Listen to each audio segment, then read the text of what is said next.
Hello, welcome back to HardReset.Info channel. In this video, let me tell you how to use respiratory rate tracking on your iPhone.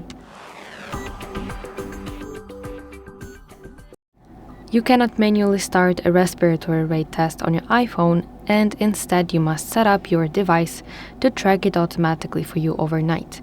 But the most important requirement here is that you must wear Apple Watch to bed.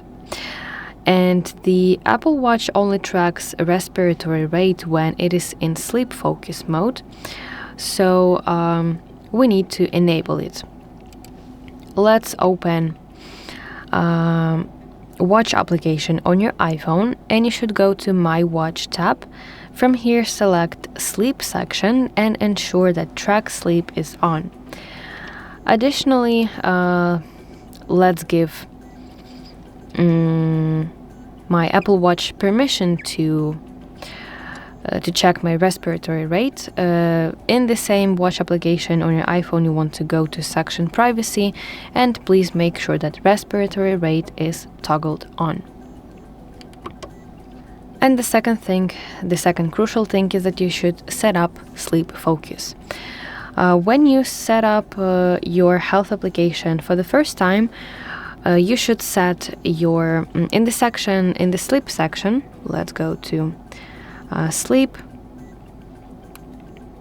In this section where you can set your sleep goal and also your schedule, you should enable sleep reminders to minimize any distractions.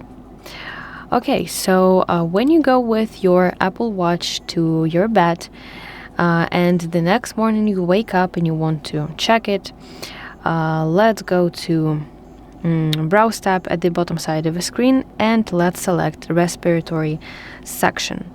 Now here find a respiratory rate, and here you should see your data for your respiratory rate. The chart will show your typical range. Usually it should be from 12 to 20 breaths per minute for adults. Yes, so as you can see, additionally here is some information, and yes, you can use those hours, days, weeks, months, 6 months, and years at the top to better see some information. So that is basically it, and I really hope that you find this video helpful. If so, please like this video and subscribe to our channel to see more content like this.